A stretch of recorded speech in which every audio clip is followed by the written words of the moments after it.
brought to you by Palvi Agrico. आता शेतीसाठी जे काही लागणार ते घरपोच मिळणार, तेही मोबाईलच्या एका क्लिकवर. एकत्र आलोत एकत्र राहण्यासाठी उद्धव ठाकरेंचे वाक्य 5 जुलैच्या मराठी भाषेच्या मुद्द्यावर झालेल्या मेळाव्यात आपण सर्वांनी ऐकलं. त्यानंतर राज ठाकरे आणि उद्धव ठाकरे यांची युती कधी होणार याकडे सर्वांचं लक्ष लागलं होतं. ती बहुप्रतीक्षित युती काल राज ठाकरे आणि उद्धव ठाकरे यांनी आगामी महानगरपालिकेच्या धर्तीवरती पत्रकार परिषद घेत जाहीर केली. राज ठाकरे 9 मार्च 2006ला शिवसेनेतून बाहेर पडत महाराष्ट्र नवनिर्माण सेनेची त्यांनी स्थापना केली. त्यानंतर अनेकदा त्यांच्या अधूनमधून विविध कारणांसाठी भेटीगाठी या उद्धव ठाकरेंसोबत होत राहिल्या. कधी एकमेकांच्या आजारपणात फोनद्वारे विचारपूस केली, तर कधी कौटुंबिक सोहळ्यामध्ये एकत्रित सहभागी झाले.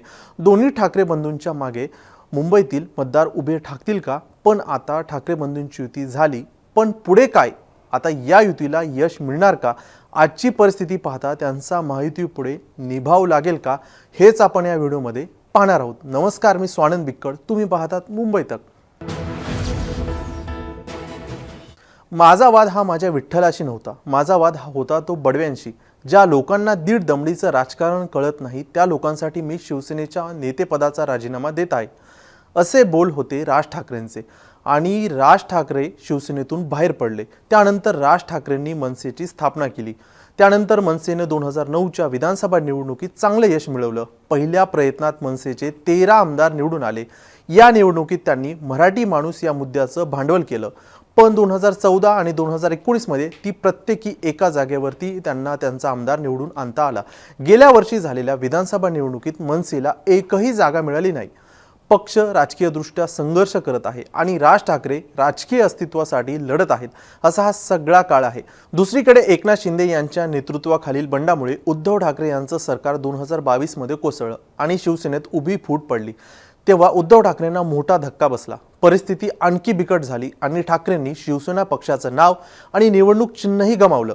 पक्षफुटीनंतर उद्धव ठाकरेंनी जोरदार पुनरागमन करत गेल्या वर्षी झालेल्या लोकसभा निवडणुकीत शिवसेना उद्धव बाळासाहेब ठाकरे नावाच्या त्यांच्या नवीन पक्षाचं नेतृत्व केलं आणि 9 खासदार जिंकून आणले, ज्यामुळे 2024च्या उत्तरार्धात होणाऱ्या विधानसभा निवडणुकीत चांगली कामगिरी होईल अशी राजकीय वर्तुळात चर्चा देखील होती. पण लोकसभेप्रमाणे उद्धव ठाकरेंच्या शिवसेनेला विधानसभेला यश मिळालं नाही.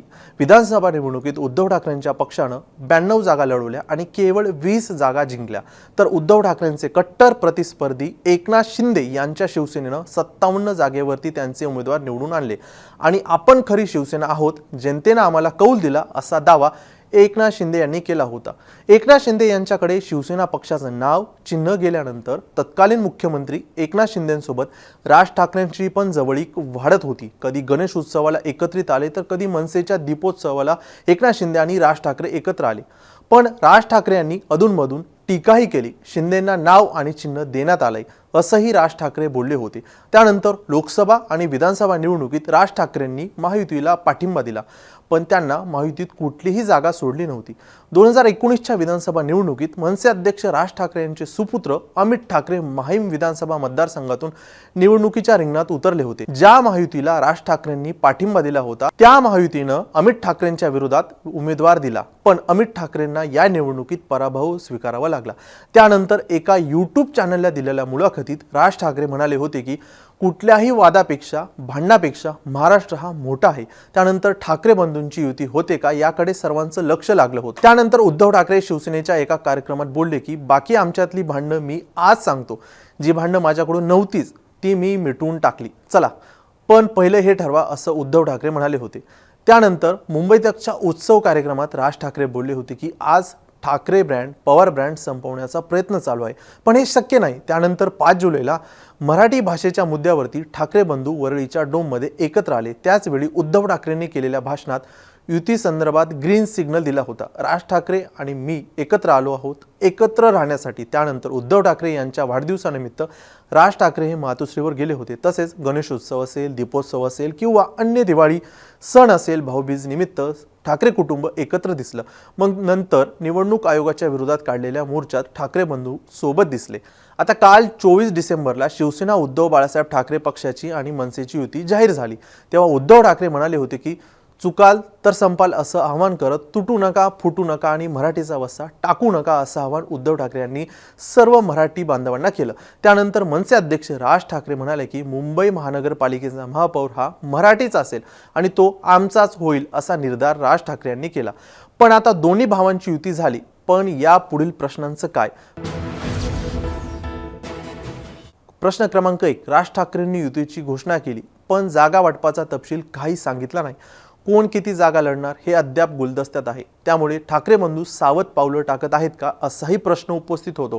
कारण उद्धव ठाकरेंचे अनेक पदाधिकारी आणि माजी नगरसेवक हे एकनाथ शिंदेंकडे जात आहेत. त्यामुळे जर जागा वाटप जाहीर केलं तर अनेक जण नाराज होतील. काही इच्छुक पक्षांतर देखील करू शकतात.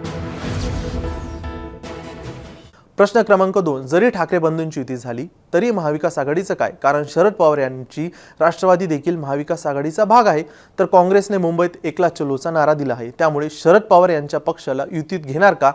त्यांना किती जागा मिळणार आणि कोण सोडणार हा प्रश्न देखील उपस्थित आहे. प्रश्न क्रमांक 3, मनसे आणि शिवसेनेमध्ये उमेदवारी मिळवण्यासाठी इच्छुकांची संख्या जास्त आहे. त्यामुळे पदाधिकाऱ्यांना जागा वाटपाची आस लागली आहे. पण यादी जाहीर केली तर संभाव्य बंडखोरी टाळण्यासाठी भर दिला जातोय अशी माहिती राजकीय वर्तुळातून समोर येत आहे. तसेच प्रश्न क्रमांक 4, जर ठाकरे बंधूंची युती ही फक्त मुंबईतच आहे की राज्यातील अन्य शहरात पण ही युती होणार आहे? ठाणे, पुणे, कल्याण, डोंबिवली, नाशिक, संभाजीनगर व इतर महानगरपालिकांमध्ये मनसे व ठाकरेंची शिवसेना एकत्र लढणार का याकडे सर्वांचं लक्ष लागलंय. आता युती झाली, महानगरपालिका निवडणुकीसाठी उमेदवारी अर्ज दाखल करण्याची सुरुवात देखील झालेली आहे. पण आता कोण कुठं लढणार, किती जागांवरती लढणार आणि उमेदवार कोण असणार आहेत काही दिवसातच स्पष्ट होईल. बाकी ठाकरे बंधूंच्या युतीवरती तुम्हाला काय वाटतं? त्यांना यश मिळेल का हे आम्हाला कमेंटमध्ये सांगा. बाकी सर्व महानगरपालिकेच्या निवडणुकीच्या कव्हरेजसाठी तुम्ही पाहत राहा मुंबई तक.